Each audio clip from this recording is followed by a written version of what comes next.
അപ്പോളേ ഞങ്ങൾ ഇങ്ങനെ ഒരു വീഡിയോ ഇതുവരെ ചെയ്തിട്ടില്ല.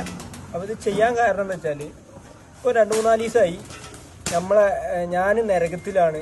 അല്ല മുത്തോ, ഞാൻ നരകത്തിലാണ്. അതേമാതിരി ഇന്നെ തൊടാൻ പാടില്ല, എൻ്റെ അയലകത്ത് കൂടെ പോകാൻ പാടില്ല, അങ്ങനെയാണ് ഇങ്ങനെയാണ് എന്നൊക്കെ പറഞ്ഞ് കുറേ ചർച്ചകൾ നടക്കുന്നുണ്ട്. ചർച്ച നടക്കാനുള്ള കാരണം എന്താ വെച്ചാൽ ഒന്നും അല്ലാതാക്കും. ഇതുപോലത്തെ കുറച്ച് നായ്ക്കളെ ഞാൻ വളർത്തുന്നുണ്ട്. ഞാൻ നായ്ക്കളെ തൊടുന്നുണ്ട്.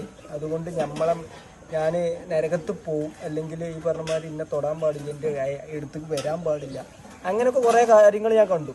അപ്പം ഞാൻ പറഞ്ഞതെന്ന് വെച്ചാൽ നമ്മളെ മതപരമായിട്ടുള്ള ഞാൻ പഠിച്ച കാര്യം എന്താ വെച്ചാൽ നായി ഹറാമാണെന്നാണ് പറയുന്നത്. നായി ഹറാമല്ല, നായി നജസ്സാണ്. നജസ് എന്ന് പറഞ്ഞാൽ കെയ്യാൻ പോകേണ്ട സാധനമാണ്. അത് അതിൻ്റെ രീതിക്ക് കുളിച്ച് കഴുകി കഴിഞ്ഞാൽ പോകുന്ന സംഭവമാണ്. അതിന് നായിനെ വളർത്തി അടിച്ചിട്ട് ഞാൻ നരകത്ത് പോകും എന്നുള്ള സംസാരമൊക്കെ സംസാരിക്കുന്നുണ്ട്.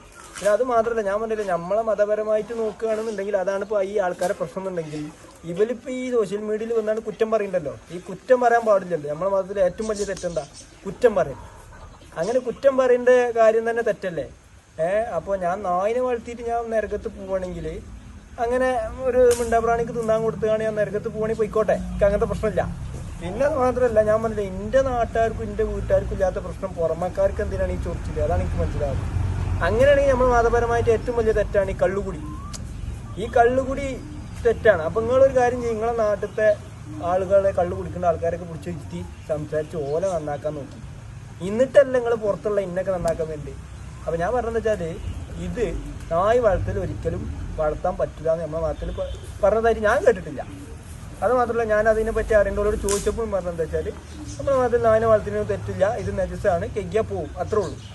അപ്പം ചില ആളുകൾ വർത്താനം കേട്ടാൽ ദൈവം ഓലെ ഏൽപ്പിച്ചിക്കാണ്, സ്വർഗത്തേക്ക് ഇത്ര ആളെ കൊണ്ടുപോകുമോ, നരകത്തേക്ക് ഇത്ര ആളെ. ഓല വർത്താനം കേട്ടാൽ ഓലൊക്കെ സ്വർഗത്തേക്ക്, നമ്മളൊക്കെ നരകത്തേക്ക്. അങ്ങനെയൊന്നും ആരും ഏൽപ്പിച്ചിട്ടില്ല. ഞാൻ സ്വർഗത്ത് പോവോ, നിങ്ങൾ സ്വർഗത്ത് പോവോ, നരകത്ത് പോവാക്കെ ദൈവത്തിനെ അറിയുള്ളൂ. അപ്പം നായനെ വളർത്തിയിട്ട് ഞാൻ നരകത്ത് പോവാണെങ്കിൽ ഞാൻ പോകാൻ തയ്യാറാണ്, നിങ്ങൾ ബേജാറാവണ്ട. പിന്നെ ഈ പറഞ്ഞ മാതിരി ഞാൻ പറഞ്ഞില്ല, ഈ ഓരോരോ തെറിയൊക്കെ പറഞ്ഞുകൊണ്ടാണ് പറയേണ്ട ആൾക്കാർ ഓ നരകത്തിലേക്കാണ്. ഈ തെറി പറഞ്ഞവനല്ല ആദ്യം നരകത്ത് കിടക്കുക. അപ്പം ഞാൻ പറഞ്ഞു എന്നതെന്ന് വെച്ചാൽ അവനവൻ്റെ കാര്യം നോക്കി പോവുക. മനസ്സ് നന്നായാൽ മതി, ദൈവം സ്വർഗത്തിലിടും. അല്ലാതെ മനസ്സ് നന്നാവാതെ കുറേ അങ്ങനെ ബാക്കിയുള്ളവരെ കുറ്റം പറഞ്ഞ് നടന്നുകൊണ്ട് നിങ്ങൾ സ്വർഗത്ത് പോകാൻ പറ്റും നിങ്ങൾ വിചാരിച്ചണ്ട. ഞാൻ പറഞ്ഞില്ലേ, നായ് വളർത്തിയിട്ട് നരകത്ത് പോകണമെങ്കിൽ ഞാൻ പോകാൻ തയ്യാറാണ്. അപ്പോൾ എൻ്റെ കാര്യം ആലോചിച്ച് നിങ്ങൾ ആരും ബേജാറാവണ്ട. ഞാൻ പറഞ്ഞില്ല, എൻ്റെ വീട്ടുകാർക്കും നാട്ടുകാർക്കും ഒരു പ്രശ്നമില്ല. അതുകൊണ്ട് നിങ്ങൾ നിങ്ങളെ കാര്യമായിട്ട് പോയി